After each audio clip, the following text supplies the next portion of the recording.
Pemirsa setia Pijar TV, terima kasih ya sudah klik video YouTube ini. Program ini didanai oleh mitra dan sahabat sekalian yang selalu mendukung kami dengan setia. Dan tahukah saudara bahwa ada cara yang baru dan mudah loh di YouTube untuk membantu kami memproduksi program-program yang selalu fresh di Pijar TV. Silahkan klik tombol thanks di bawah dan saudara bisa mengirimkan kami stiker super thanks dengan donasi saudara. Yuk segera dicoba, seberapapun donasi saudara sangat memberkati pelayanan kami. Salam terang bagi Indonesia.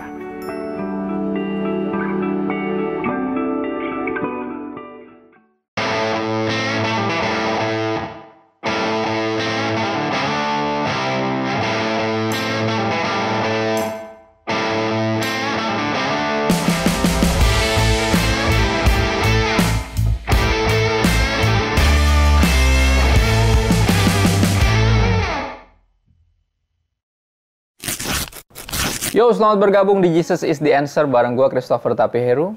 Program ini dibuat untuk menjawab pertanyaan-pertanyaan unik, sederhana, sehari-hari, namun penting untuk dijawab berdasarkan kebenaran firman Tuhan. Khusus pada season ketiga ini kita akan membahas pertanyaan-pertanyaan yang pada umumnya ditanyakan oleh teman-teman non-Kristen, yang bisa juga membantu teman-teman Kristen memberikan penjelasan ketika mereka menerima pertanyaan-pertanyaan yang serupa. Program ini didukung oleh Hamjinsku dan Patrobas Shoes. Teman-teman bisa dapetin celana dan sweater yang gue pakai ini secara online di Instagram Denim It Up, dan sepatu yang gue pakai ini @patrobas.id.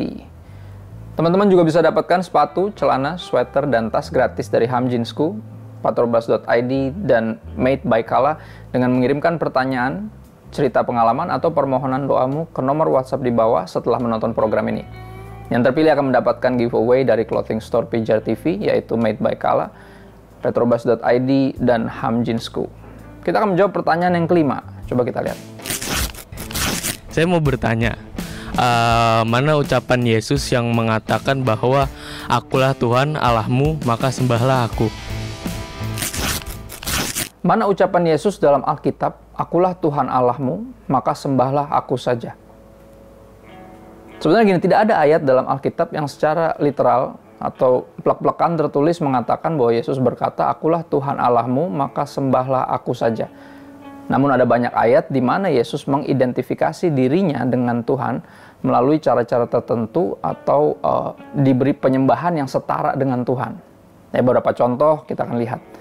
Yang pertama, ketika dia menyatakan atau pengakuan akan keilahiannya di Yohanes 8 ayat 58. Kita lihat ya, Yohanes 8 ayat 58 dikatakan, aku berkata kepadamu, sesungguhnya sebelum Abraham jadi, aku telah ada. Ya, dengan ungkapan ini Yesus menggunakan nama ilahi aku adalah, atau dalam bahasa Inggris I am, yang Tuhan gunakan untuk memperkenalkan dirinya kepada Musa dalam Keluaran 3 ayat 14. Ya, berikutnya ada penerimaan penyembahan. Ketika Yesus menyembuhkan 10 orang kusta, tercatat di Injil Lukas 17 ayat 15 sampai 18. Dicatat seperti ini. Seorang dari mereka ketika melihat bahwa ia telah sembuh, kembali sambil memuliakan Allah dengan suara nyaring. Lalu tersungkur di depan kaki Yesus dan mengucap syukur kepada Yesus. Ya, orang itu adalah seorang Samaria. Lalu Yesus berkata, bukankah 10 orang tadi semua telah menjadi sembuh atau tahir? Di manakah yang 9 orang itu? Tidak adakah di antara mereka yang kembali untuk memuliakan Allah? Ya, menarik. Yesus bilang di situ orang ini satu dari 10 yang disembuhkan kembali dan memuliakan Allah dengan sujud mengucap syukur kepada Yesus. Ya, memuliakan Allah, dan dia sama sekali tidak menolak ya penyembahan itu. Pun ketika seorang perempuan mencuci kaki Yesus dengan minyak wangi, air mata, bahkan menyekanya dengan rambutnya yang tercatat di Injil Lukas 10. Yesus juga menerima penyembahan perempuan itu. Dan puncaknya tercatat di Injil Yohanes 20 ayat 28 setelah kebangkitan Yesus. Ya, Thomas, salah satu murid Yesus, mengakui Yesus sebagai Tuhanku dan Allahku. Ya, Yesus tidak menolak pengakuan tersebut. Ya, berikutnya ada juga ungkapan tentang kesetaraan dengan Bapa. Dalam Injil Yohanes 8 ayat 24 dicatat seperti ini. Sebab jikalau kamu tidak percaya bahwa akulah dia, kamu akan mati dalam dosamu. Akulah dia berarti Yesus bilang akulah Bapa. Jadi dia memanggil Tuhan sebagai Bapanya. Jadi di situ dia dengan jelas mengatakan bahwa dia adalah Tuhan. Ya, kalau engkau tidak percaya, kalau kamu tidak percaya bahwa akulah dia, kamu akan mati dalam dosamu. Juga di Injil Yohanes 10 ayat 30, ya dengan jelas Yesus berkata, aku dan Bapa adalah satu. Ya di sini perlu dicatat dan diingat bahwa Trinitas adalah bagian penting dari teologi Kristen, di mana Bapa, Putra atau Yesus, dan Roh Kudus adalah 3 pribadi dalam satu hakikat, Tuhan.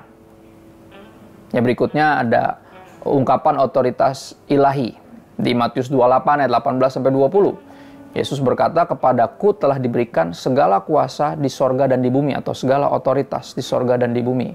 Jadi dia menyatakan otoritas ilahinya. Walaupun tidak ada ayat yang mencatat Yesus mengatakan secara persis bahwa akulah Tuhan Allahmu, maka sembahlah aku saja. Namun ia kerap kali menyatakan keilahiannya dan para pengikutnya percaya kepadanya. Sekarang kita akan menjawab pertanyaan yang keenam. Mari kita lihat.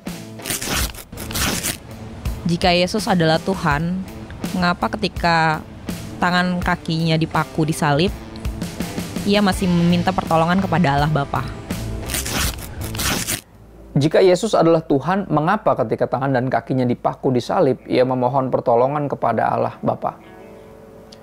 Pertanyaan ini merujuk pada saat Yesus berteriak dari kayu salib, sebagaimana dicatat dalam Injil Matius 27 ayat 46 dan juga Markus 15 ayat 34. Kira-kira jam 3 berserulah Yesus dengan suara nyaring, Eli Eli lama sabachthani, artinya Allahku, Allahku, mengapa engkau meninggalkan aku? Ada beberapa perspektif mengenai makna dan alasan dibalik perkataan Yesus ini. Yang pertama bicara tentang penggenapan nubuat. Yesus mengutip Mazmur 22 ayat 1, sebuah mazmur yang memiliki banyak unsur yang menyerupai penderitaan Yesus di kayu salib. Dengan mengutip mazmur tersebut, Yesus menegaskan penggenapan nubuat Alkitab tentang penderitaan dan pengorbanan Sang Mesias. Berikutnya, Yesus relate atau dengan penderitaan kita sebagai manusia. Ya, di saat tersebut Yesus merasakan penuh beban dosa dan keterpisahan manusia dari Allah Bapa. Dia merasakan penderitaan dan kesakitan yang mendalam, bukan hanya secara fisik tapi juga spiritual. Dengan berteriak demikian, Yesus sepenuhnya mengidentifikasi diri dengan penderitaan dan perasaan ditinggalkan yang mungkin dirasakan oleh setiap manusia. Berikutnya, relasi Trinitas. Dalam doktrin Trinitas, Allah terdiri dari 3 pribadi yang berbeda tapi satu hakikat, Bapa, Putra, dan Roh Kudus. Nah, dalam penderitaan di kayu salib, relasi antara Bapa dan Putra mencapai titik intensitasnya.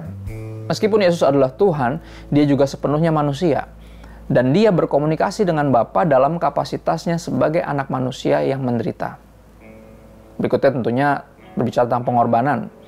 Pada saat itu Yesus seperti menyerap dosa seluruh umat manusia ke dalam dan mempersembahkan dirinya sebagai kurban untuk pengampunan dosa-dosa kita. Karena seperti yang kita semua mesti ketahui bahwa upah dosa ialah maut, kematian, dan keterpisahan dari Allah Bapa. Ya, seperti tercatat di 2 Korintus 5 ayat 21. Dia yang tidak mengenal dosa, atau Yesus yang tidak mengenal dosa, telah dibuatnya menjadi dosa karena kita, supaya dalam Dia, dalam Kristus, kita dibenarkan oleh Allah. Tentunya pemahaman tentang misteri Trinitas dan peristiwa penyalipan ini sangat mendalam dan melampaui pemahaman manusia yang terbatas. Namun melalui penyalipan kita mendapat gambaran tentang seberapa dan sejauh apa Tuhan rela pergi untuk menjangkau dan juga upayanya untuk menyelamatkan umat manusia dan menunjukkan cintanya kepada kita semua. Kak, itu Patrobas lagi. Custom memang itu? Yoi, Patrobas tapi bukan custom, walaupun mereka bisa custom ya. Ini yang paling baru nih. Jadi namanya glare. Glare tuh artinya kalau misalnya naik sepeda malam-malam ya kan, bisa mantulin cahaya dia. Jadi kayak apa namanya? Spotlight gitu, Scotchlight. Jadi walaupun mereka bisa custom sih, jadi warnanya bisa dipesan. Jadi bisa mampir ke website untuk custom warna. Dan tapi untuk produk ini bisa didapetin di semua e-commerce-nya, e-commerce-nya patrobas.id. Infonya bisa mampir Instagram mereka di patrobas.id. Oh, kalau mau custom kemana tuh Kak? Ke website. Website-nya Patrobas ya. Oke. kalau mau beli berarti di e-commerce udah ada ya? Betul. Oke, siap. Siap. Iya, Gas. Yuk. Sahabat Pijar TV, senang banget di waktu yang singkat ini kita bisa menjawab pertanyaan-pertanyaan yang pada umumnya ditanyakan oleh teman-teman non-Kristen. Dan yang juga bisa membantu teman-teman Kristen memberikan penjelasan ketika mereka menerima pertanyaan-pertanyaan yang serupa. Program ini bisa diproduksi karena dukungan sahabat sekalian terhadap pelayanan Pijar TV. Dukungan doa, ide, bahkan dana sahabat sekalian akan terus memampukan kami memproduksi dan menyiarkan program ini. Bagi sahabat yang tergerak berpartisipasi mendukung pelayanan kami dalam dana, silakan berkontribusi ke nomor rekening yang tertera. Seberapapun donasi sahabat sangat memberkati pelayanan media ini. Terima kasih sudah menyaksikan Jesus is the Answer season ketiga. Saksikan selalu program ini di hari dan jam yang sama. Sampai jumpa di episode berikutnya. Salam terang bagi Indonesia.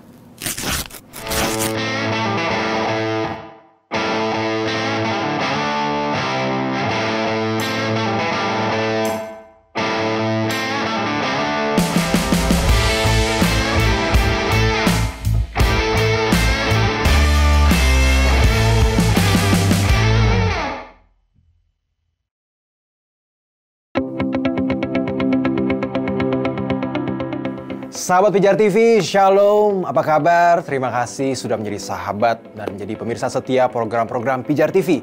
Kami sungguh rindu agar saudara bukan saja diberkati dengan menyaksikan program-program ini, tapi juga dapat berinteraksi dengan kami untuk berdiskusi dan bahkan didoakan melalui WhatsApp dan telepon yang tertera di layar kaca ini.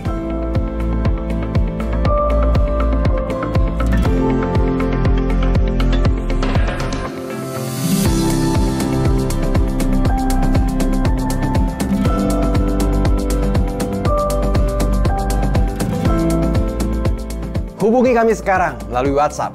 Tim Respon Pijar TV siap untuk melayani saudara. God bless you.